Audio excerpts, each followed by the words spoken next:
1 अगस्त 2020 के सारे current affair हम यहाँ पर देखेंगे। मोस्ट इंपॉर्टेंट न्यूज़, उसकी एनालिसिस, वो कैसे जीएस के पेपर से रिलेटेड है और स्टेट पीसीएस वाले जो भी लोग हैं वो अपने फैक्ट कैसे निकालेंगे इसी टोटल न्यूज़ से। एक नॉर्मल कंटेंट से अपने काम की चीज़ निकालना कैसे होता है और अलग अलग एग्जाम्स की अगर आप प्रिपरेशन कर रहे हैं तो उसका क्या कलेवर होता है, पूरा यहाँ पर हम समझेंगे ब्रीफ में। बहुत कम समय खर्चा करते हुए सब कुछ यहाँ पर देखेंगे हम लोग। आप हमारे पेड कोर्सेज के बारे में जानकारी प्राप्त कर सकते हैं हमेशा की तरह। ये 2 गिवन नंबर है, आप इन पर स्वतः कॉल कर सकते हैं, व्हाट्सएप कर सकते हैं, आपको पूरी जानकारी प्रोवाइड करवाई जाएगी। यहाँ पर एमसीक्यूज़ है, एमसीक्यूज़ का डिस्कशन होगा पूरी न्यूज़ डिस्कस करने के बाद। पहले इंपॉर्टेंट न्यूज़ है इंटरनेशनल थर्मोन्यूक्लियर एक्सपेरिमेंटल रिएक्टर के बारे में, आईटीईआर के बारे में। आईटीआर के बारे में वो कैंडिडेट जल्दी से बता देंगे, या तो जिनका विषय फिजिक्स रहा हो या फिर जिन लोगों ने एनसीईआरटी 6 से 12th क्लास की काफ़ी ध्यान से पढ़ी है। आईटीईआर कोई एकदम नया कॉन्सेप्ट नहीं है जो एकदम से आ गया है, हमारी एनसीईआरटी मौजूद है। न्यू एनसीईआरटी में अगर आप देखेंगे 11th या 12th में, मैंने ध्यान नहीं दिया है, लेकिन ये टर्म मौजूद है आपका आईटीईआर। इसमें जो चीज़ डेवलप होने की बात की जा रही है वो एक्चुअली डेवलप की गई है। इंटरनेशनल थर्मोन्यूक्लियर एक्सपेरिमेंटल रिएक्टर के बारे में, आईटीईआर के बारे में लिखा हुआ है, जो फ्रांस में सेटअप किया गया है जब बुक्स लिखी गई थी। तो इसका काम क्या है यहाँ पर, अचीविंग कंट्रोल्ड फ्यूज़न। ठीक है, इंडिया जो है इसका कोलैबोरेटिंग नेशन है। ठीक है, ये इंपॉर्टेंट बात है। तो अचीविंग कंट्रोल्ड फ्यूज़न के लिए ये जो बता रहे हैं कि काम करना शुरू कर दिया था आईटीआर ने, और जब आज हम न्यूज़ देख रहे हैं 2020 में तो ऐसा कर लिया गया है। ये जो मैग्नेटिक कन्फाइनमेंट वाला जो ये स्ट्रक्चर पूरा बताया गया है, इसी से कहीं ना कहीं टोकमाक रिलेटेड है, इसी से कहीं ना कहीं आईटीआर रिलेटेड है। आइए चलिए इसमें समझना शुरू करते हैं। पूरी न्यूज़ क्या है, इंटरनेशनल न्यूक्लियर फ्यूज़न रिसर्च और इंजीनियरिंग मेगा प्रोजेक्ट है ये, काफ़ी बड़ा, और इसमें magnetic confinement plasma physics experiment का प्रयोग किया गया है। आइडिया कन्फर किया गया था 1985 में डिलिब्रेट किया गया, और 500 मेगावाट का फ्यूज़न पावर इसने प्रोड्यूस करना था। और एक्चुअली इन्होंने इसको टेस्ट भी कर लिया है। ये टोकमाक के प्रिंसिपल पर वर्क करता है। टोकमाक जो है, पूछा जा चुका है कि व्हाट इज़ टोकमाक, टोकमाक है क्या चीज़। टोकमाक की बहुत बढ़िया डेफिनेशन इनकी वेबसाइट पर ही दी हुई है, आईटीआर की वेबसाइट पे। Tokamak is an experimental machine design to harness the energy of fusion inside a tokamak. Tokamak वहाँ पर वही होता है जहाँ पर टोकमाक वो आपका स्ट्रक्चर है जहाँ पर न्यूक्लियर फ्यूज़न टेक प्लेस करेगा। कुल मिला के ये है टोकमाक। जब भी एग्जाम में सिंप्लीफाइड टर्म्स में इतना तो पता होना चाहिए आपको। कन्वेंशनल पावर प्लांट में या हम लोग कह सकते हैं कि जैसे स्टीम वाले जो कारखाने होते हैं उसमें जो बॉयलर का काम होता है वही टोकमाक का है। आईटीईआर ने टोकमाक का बहुत बढ़िया डायग्राम भी बना के दिखाया है। अब ये मैग्नेटिक फील्ड वगैरह कैसे जनरेट होता है, ये सोलेनॉइड वगैरह क्या चीज़ें हैं, ये मैग्नेटिक बॉटल कैसे बनाते हैं, खैर ये फिजिक्स का पार्ट है। एक नॉर्मल यूपीएससी एस्पिरेंट को इतना ज़्यादा डीप नहीं पता होना चाहिए। हालांकि ये चीज़ें न्यूज़ में आ रही हैं टोकमाक वगैरह, तो थोड़ा सा इसको देख लेते हैं। सेंट्रल सोलेनॉइड पर ये टोटल जो हमने ये क्रिएट कर दिया है, ये पूरा आपका ट्यूब टाइप का, लिटरली जो ट्यूब टाइप का क्रिएट कर दिया है, ये एक्चुअली हेलिकल मैग्नेटिक फील्ड है। ठीक है, इसके अंदर प्लाज्मा इलेक्ट्रिकल करंट दौड़ रहा है।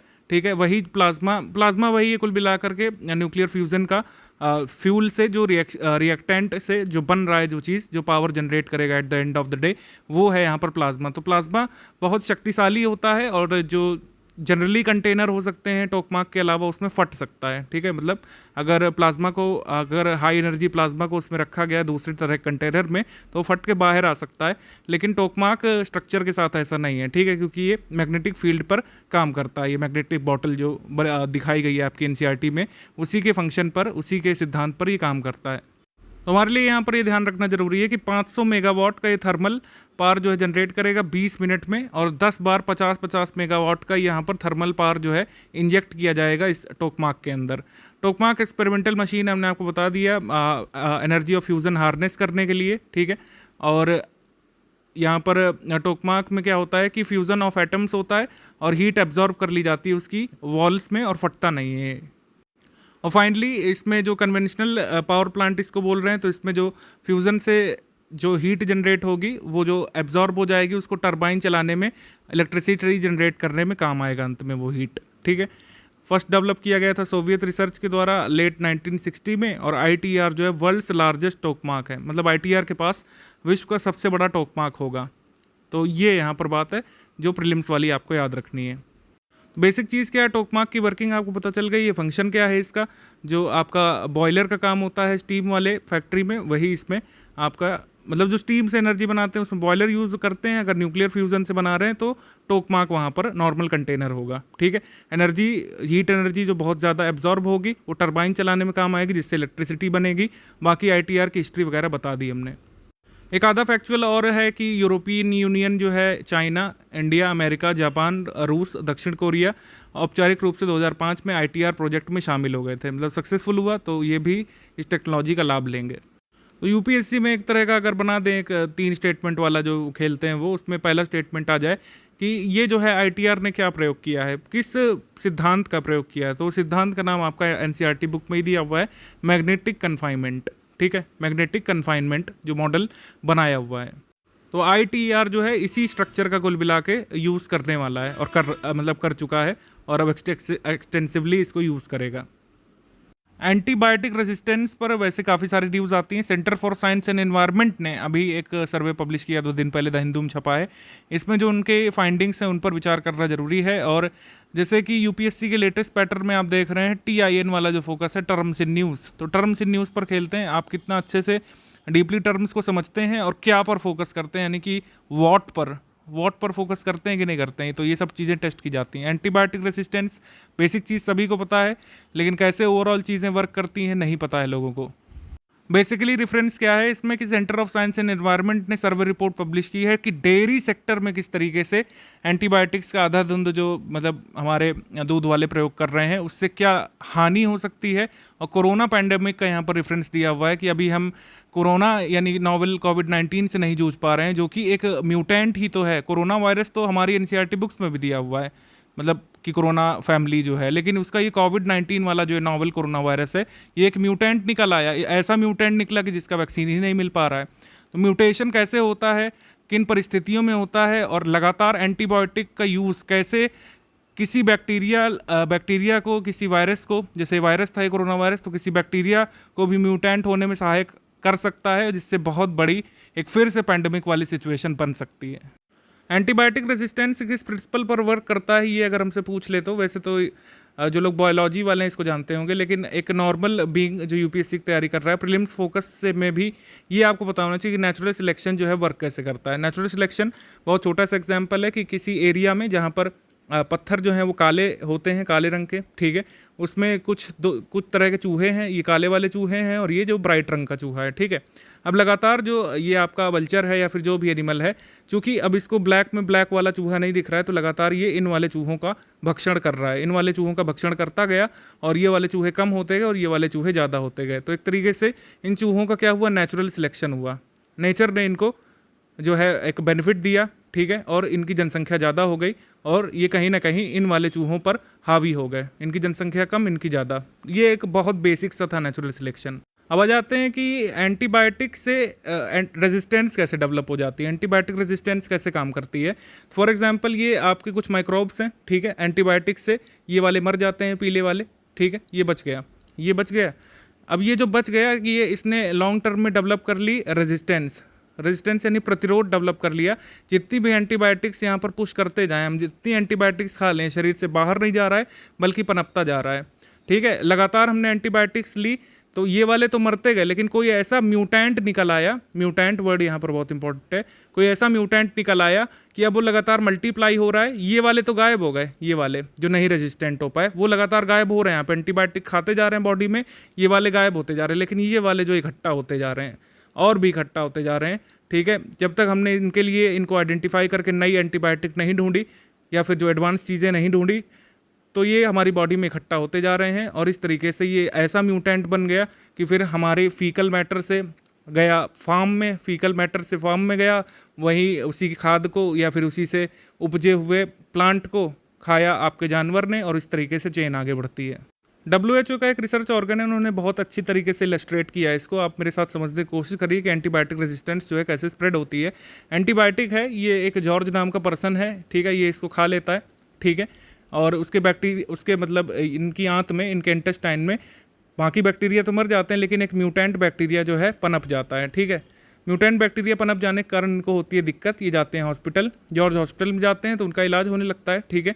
जॉर्ज जो है ठीक हो जाते हैं क्योंकि फिर इस तरीके से लोग ठीक हो जाते हैं। लेकिन कहीं ना कहीं उन्होंने ये बैक्टीरिया जो है पास कर दिया है वहाँ के स्टाफ को, ठीक है। वहाँ के स्टाफ से वहाँ आने वाले जितने भी अन्य मरीज हैं उनसे पास होता है, ठीक है।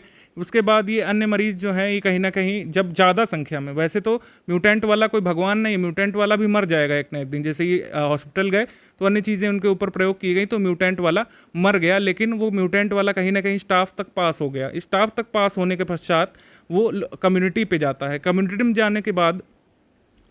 जाने के बाद उसकी संख्या बढ़ जाती है। अब वो बैक्टीरिया एक नहीं है, वो 1 लाख 1 करोड़ भी हो सकता है।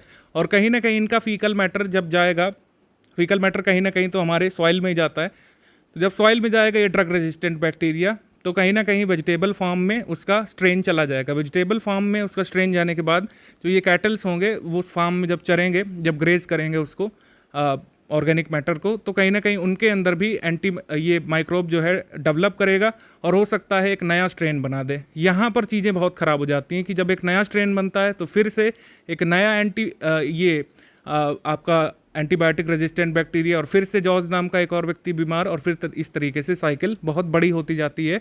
और यही कहीं ना कहीं कोरोना वायरस जैसी बीमारी के रूप में सामने आ जाता है कि जब एक ऐसा स्ट्रेन डेवलप हुआ कि हम हॉस्पिटल जाके भी नहीं ठीक हो पा रहे हैं, ठीक है, और उसका कोई मिल ही नहीं रहा है हमको इलाज। तो ओवरऑल आप समझ गए क्या है कि एक जॉर्ज के म्यूटेंट बैक्टीरिया से ये पूरा पैंडमिक का खतरा भी हो सकता है। इस तरीके से जो ड्रग रेजिस्टेंट है बहुत ज़्यादा हानिकारक है, ठीक है।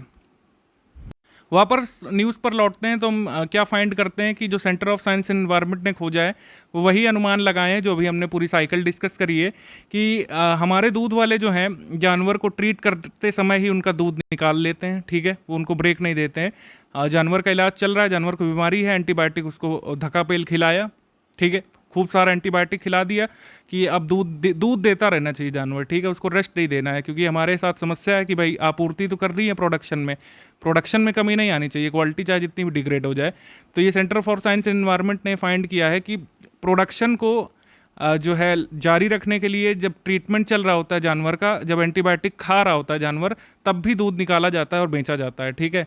फार्मर जो है इनडिस्क्रिमिनेटली जिस बीमारी के लिए एंटीबायोटिक सबसे ज़्यादा यूज़ कर रहे हैं इनके अनुसार, वो आपका मेस्टाइटिस है, ठीक है। इसमें इसको थनैला बोलते हैं हिंदी में, थनों की सूजन आ जाती है तो एंटीबायोटिक खिला देते हैं, वो ठीक हो जाती है, ठीक है। लेकिन आप एंटीबायोटिक जानवर को खिला रहे हैं लेकिन वही दूध अगर हम लोग पी रहे हैं उसमें, तो कहीं हमारे अंदर जो एक नॉर्मल बैक्टीरिया पल रहा है और अगर लगातार उसको एंटीबायोटिक से पुश किया गया, तो अगर एक गलती से भी रेजिस्टेंट निकल गया हमारे अंदर, ठीक है, जैसा कि जॉर्ज के केस में हुआ था, तो फिर बहुत दिक्कत हो जाती है। तो ये ड्रग रेजिस्टेंट डेवलप नहीं होने देना चाहिए, ये इंपॉर्टेंट बात है यहाँ पर। तो यूएस में बता रहे हैं कि हर साल 2.8 मिलियन लोग जो हैं एंटीबायोटिक प्रतिरोधी बैक्टीरिया से या फंजाई से संक्रमित होते हैं और 75,000 मौतें होती हैं वहाँ पर। उसी तरीके से ये बहुत खतरनाक है कि डेयरी वाले अगर एंटीबायोटिक इस तरीके से लगातार खिला रहे हैं अपने जानवरों को और दूध भी उनसे निकाल करके हमको पिला रहे हैं और हम उसको कंज्यूम कर रहे हैं, तो अगर हमारे अंदर पल रहे गुड बैक्टीरिया में से कोई अगर कोरोना वायरस टाइप का ड्रग रेजिस्टेंट निकल गया या फिर उसमें कुछ स्पेशल जो है म्यूटेशन हो गया तो दिक्कत हो सकती है। ये बहुत बड़ी आशंका जताई है centre for science and environment ने। आर्टिकल में ये नहीं लिखा है कि इसको प्रिवेंट कैसे कर सकते हैं, लेकिन अगर आपके पेपर में आ गया या फिर जो है आप कभी हाल में कभी लिखें मेंस तो इसमें एंटीबायोटिक रेजिस्टेंट के लिए क्या लिखेंगे, तो उसमें ये है कि एंटीबायोटिक तभी लेना चाहिए जब प्रिस्क्राइब किया गया हो डॉक्टर के द्वारा, ठीक है। एंटीबायोटिक लेने में हमारा देश भाई बहुत आगे, हमको सब पता है कि कौन सी बीमारी का क्या एंटीबायोटिक है, हम तुरंत ला के खा लेते हैं, ऐसा नहीं करना चाहिए। Always use a full prescription, ठीक है। फुल प्रिस्क्रिप्शन के हिसाब से जांच वाँच आपकी हो गई खून की, तो कौन सा एंटीबायोटिक लेना है उस पर एंटीबायोटिक फिर लेना चाहिए, ठीक है। बचा हुआ एंटीबायोटिक रखा हुआ है, ठीक है, बहुत सालों पुराना, उसको नहीं खाना चाहिए हमको। एंटीबायोटिक एक दूसरे से हमको शेयर नहीं करना चाहिए कि तुमको बुखार है, हमको बुखार था, लाओ हमारी दवा खा लो, ऐसा नहीं करना चाहिए। और इन्फेक्शन से बचना चाहिए, ठीक है, लगातार हाथ धोने चाहिए और सिक पीपल हैं उनके कांटेक्ट में ना आए, उनका वैक्सीनेशन कराएं, ऐसा WHO ने कहा है कि एंटीबायोटिक रेजिस्टेंट को आप कैसे रोक सकते हैं। प्रीलिम्स में सवाल आ जाए अगर कि which of the following can be the causes of antibiotic resistant, तो उसमें ओवर प्रेस्क्राइबिंग ऑफ एंटीबायोटिक्स हो तो आप उसको टिक कर देंगे। Patient not taking antibiotics as prescribed लिख देंगे। Unnecessary antibiotics in the agriculture वो आप लिख सकते हैं। Poor infection control in hospitals and clinic, वही जॉर्ज के साथ हुआ था कि अगर पुअर मतलब सैनिटाइजेशन अच्छा नहीं तो हो सकता है कि डॉक्टर ही फिर जो है बैक्टीरिया ले रहे हैं एंड आपका रेजिस्टेंट वाला अपने अंदर, ठीक है। पुअर हाइजीन वगैरह ये सब तो है ही। और रैपिड टेक्नोलॉजी टेस्ट, ये भी बहुत बड़ी कमी है, वो भी हमारे देश में, कि वैसे भी नॉर्मल बीमारियों का हम लोग नहीं कर पा रहे हैं, और अगर आपका रेजिस्टेंट अगर बैक्टीरिया या फिर वायरस निकल गया तो और भी दिक्कत होती है यहाँ पर, ठीक है। टर्किश पार्लियामेंट ने अप्रूव किया नए सोशल मीडिया लॉज और नई पावर दी गई हैं। तो इसमें कुल मिलाकर के सेंसरशिप को और बढ़ाया गया है। सेंसरशिप वहाँ पर पहले से थी, जैसे कि और भी वहाँ पर मिडिल ईस्ट कंट्रीज़ में है, और भी इसको इंटेंस किया गया है। इसमें कहा गया है कि जो जाइंट्स हैं, यानी कि बहुत बड़ी बड़ी जो कंपनियाँ हैं जैसे फेसबुक और ट्विटर, उनको कुछ रेगुलेशंस फॉलो करने होंगे, अदरवाइज उनकी बैंडविड्थ को वो कम कर देंगे। बैंडविड्थ को कम करने से क्या होता है कि सोशल मीडिया अनयूजेबल हो जाता है, यूज़र यूज ही नहीं कर पाएगा उसको, बहुत स्लो चलेगा वो, ठीक है। तो उसमें ये कहा गया है कि अगर उन लोगों ने ये जो है नहीं फॉलो किए नॉर्म्स, तो उनको पर कठोर जुर्माना लगाया जाएगा, उनके विज्ञापनों पर प्रतिबंध लगाया जा सकता है और बैंडविड्थ में कमी लाई जा सकती है। तो यहाँ पर कुछ लॉज हैं, उनमें से कुछ एक आधे बताए जा रहे हैं कि अगर 24 घंटे के भीतर वो कंटेंट जो मतलब लगता है स्टेट को कि वो सही नहीं है, अगर वो नहीं रिमूव किया गया प्लेटफॉर्म से विद इन 24 आवर्स, तो उसमें जो है बहुत सारे कड़े कदम उठाए जाएंगे। कुल मिला के गवर्नमेंट का कहना है ऑफिशियल तौर पर कि साइबर अपराधों से निपटने के लिए वो ऐसा कर रहे हैं, लेकिन ये जग जाहिर है कि ये सोशल मीडिया को और फ्रीडम ऑफ स्पीच को कर्ब करने के लिए किया जा रहा है वहाँ पर। ये भी कहा है कि बड़ी कंपनीज़ को टर्की में रिप्रेजेंटेटिव ऑफिस रखने होंगे, जिससे लगातार वो सरकार से जो है कांटेक्ट में रह सकें। जो नया कानून इन्होंने पारित किया उसको सेंसरशिप लॉ कहा जा रहा है, और कह रहे हैं कि साइबर बुलिंग और जो साइबर ठगी है, फिशिंग, स्पूफिंग जो होती है, उसको कर्ब करने के लिए है।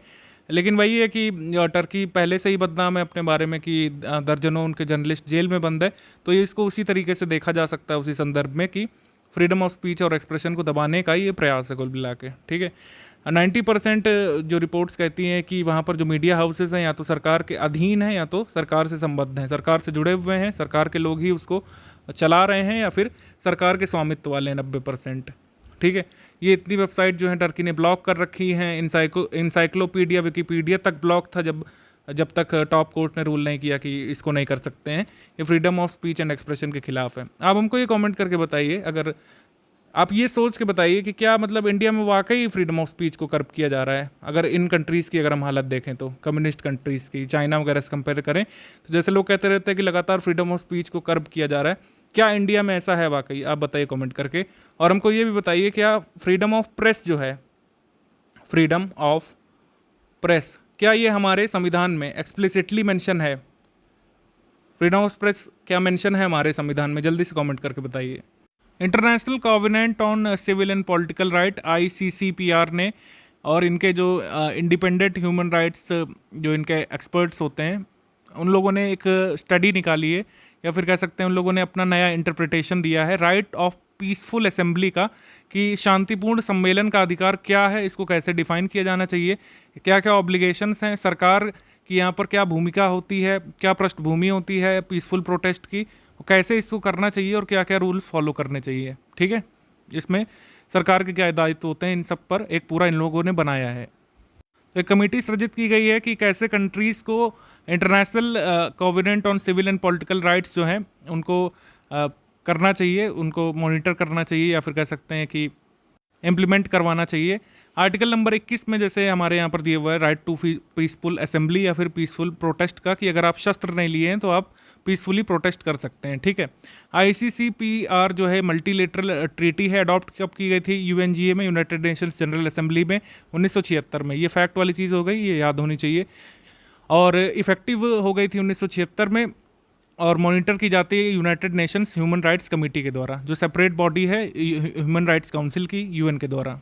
मेजर जो उनके इंटरप्रिटेशन है वो ये कहते हैं कि राइट टू पीसफुल असेंबली या फिर राइट टू पीसफुल प्रोटेस्ट, यानी कि प्रदर्शन करने का अधिकार या फिर इकट्ठे होने का अधिकार एक फंडामेंटल राइट की तरह ही ट्रीट किया जाना चाहिए। पब्लिक और प्राइवेट स्पेस में, आउटडोर और इंडोर में, ऑनलाइन में या फिर फिजिकल फॉर्म में जा करके, चाहे वो बच्चे हों, चाहे फॉरेन नेशनल्स हों, चाहे विमेन हों, और चाहे माइग्रेंट वर्कर्स हों, चाहे जो शरणार्थी हों, उनको एटलीस्ट पीसफुली कहीं पर खड़े होने का अधिकार होना चाहिए, बशर्ते वो हिंसा न कर रहे हों, ठीक है। और गवर्नमेंट जो है उनको ब्लॉक नहीं कर सकती है, मतलब नहीं करना चाहिए इनके अनुसार। गवर्नमेंट को ब्लॉक नहीं करना चाहिए, साथ ही साथ उनका इंटरनेट भी नहीं बैन करना चाहिए, और वेबसाइट वगैरह जिससे वो ऑपरेट करते हैं उनको नहीं बैन करना चाहिए।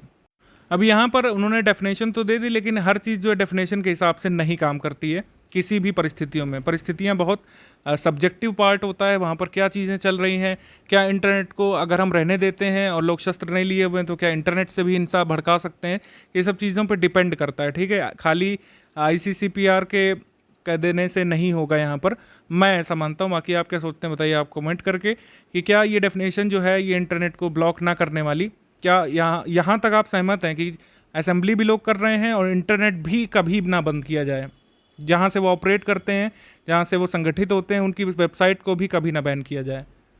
या अगर सरकार को लगता है या फिर सूत्रों से पता चलता है कि हार्म हो सकता है ऐसा ना करने पर, तो क्या किया जाना चाहिए, ये आप बताइए कमेंट करके।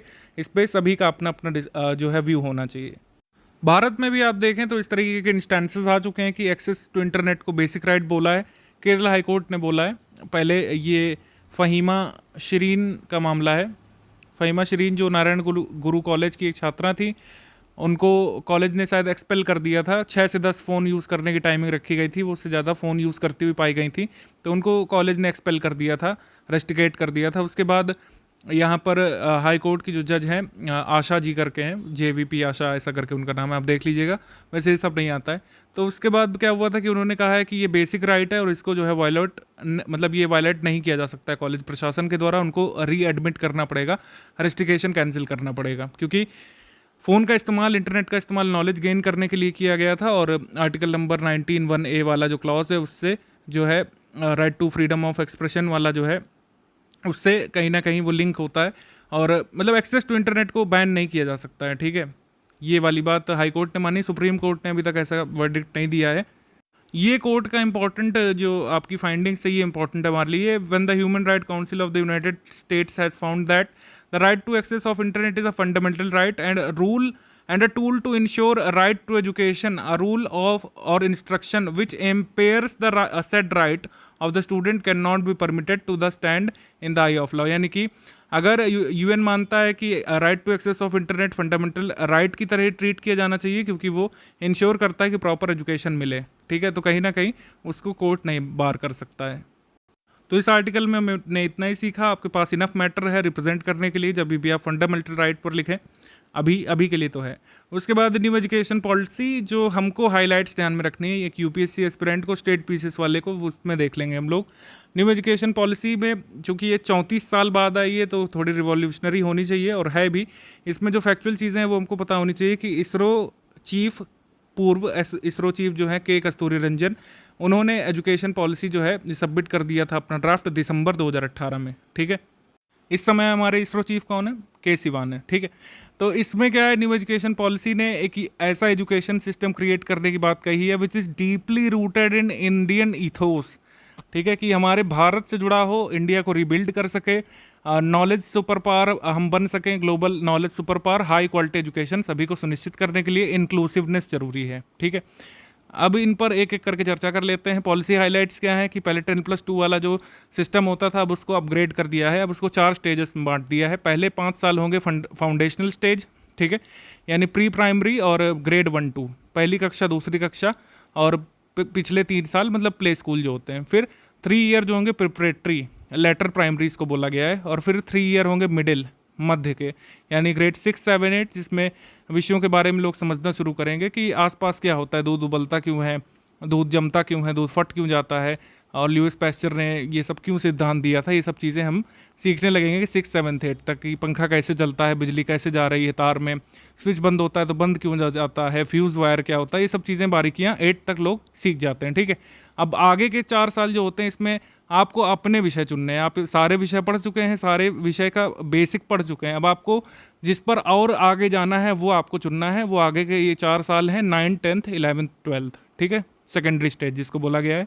हायर एजुकेशन से रिलेटेड जो इंपॉर्टेंट चेंजेस किए गए हैं, वो 4 ईयर का अंडर ग्रेजुएट को डिग्री कोर्स कर दिया है। यानी कि अब जैसे पहले मतलब 3 साल का आपका पहले बैचलर से होता था 2 साल का मास्टर, अब उसमें कर दिया है कि आप 4 साल में भी कर सकते हैं। एग्जिट और एंट्री सिस्टम वाला ये समझना ज़रूरी है कि मान लीजिए आपने 1 साल किया, बीए फर्स्ट ईयर पास हो गए, आपके साथ कुछ समस्या हो गई, आप बीमार हो गए, फैमिली इश्यूज़ हो गए, आपका 2 साल का ब्रेक हो गया, ठीक है। एक स्टिपुलेटेड टाइम पीरियड में अगर आप फिर से वापस आते हैं तो आपको फिर से बीएससी फर्स्ट ईयर नहीं करना पड़ेगा, आपको बीएससी फर्स्ट ईयर या बीए सेकेंड ईयर में एडमिशन मिल जाएगा। मतलब बीए सेकेंड ईयर में या बीएससी सेकेंड ईयर में बीएससी या बीए यहाँ पर किया होने के बाद आपको एडमिशन मिल जाएगा, ठीक है। और इवन अगर आप नहीं भी कर पाए, कभी भी आप वापस नहीं लौट पाए अपना कॉलेज, तो आपको बीए फर्स्ट ईयर पास होने का आपको सर्टिफिकेट भी मिलेगा, जो कि अपने आप पर रिवॉल्यूशनरी है, ठीक है। एमफिल की डिग्री को एबॉलिश कर दिया है, जो कि अच्छा कदम कुछ लोग मान रहे हैं, कुछ खराब मान रहे हैं।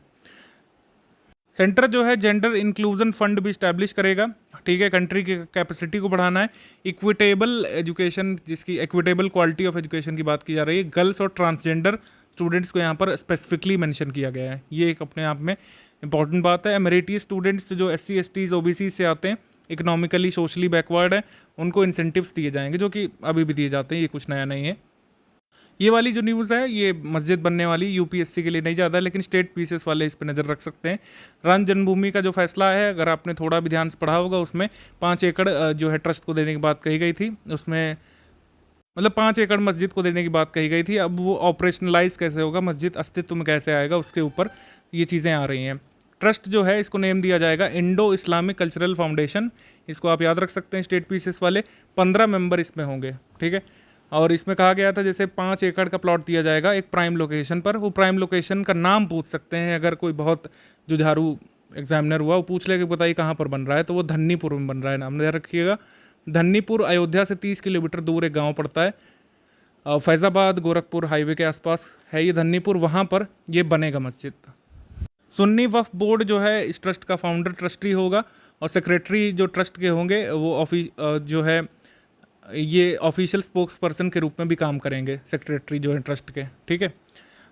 मॉस्क बिल्ड करेगा ये ट्रस्ट, और फिर सरकार को सूचित करेगा कि ये सब चीज़ें हो चुकी हैं, क्योंकि स्पेसिफिकली जो है वो ज़मीन केवल मॉस्क बनाने के लिए दी गई है, और किसी काम के लिए नहीं।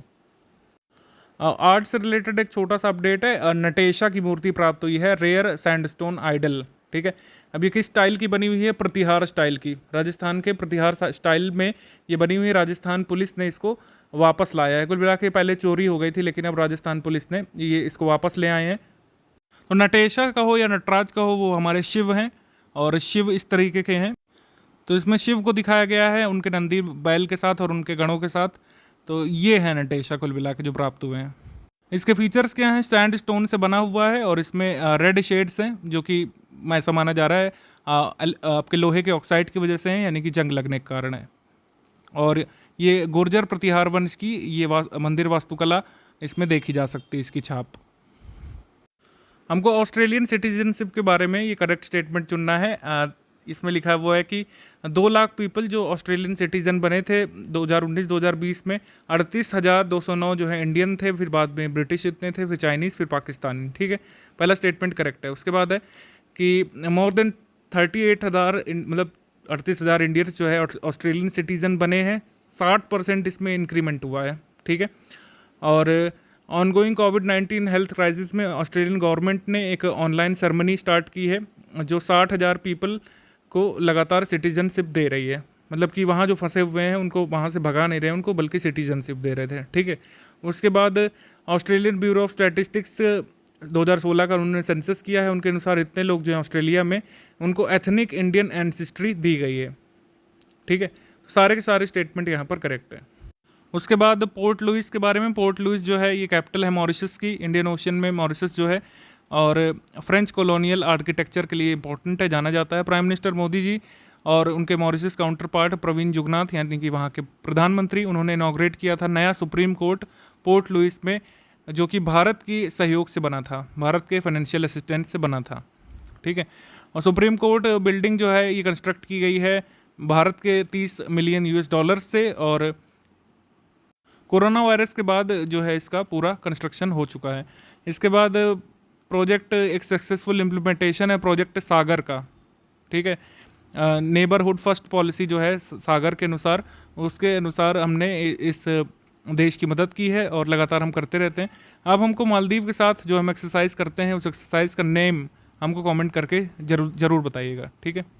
मालदीव के साथ जो नेवल एक्सरसाइज करते हैं उसका नाम बताइए।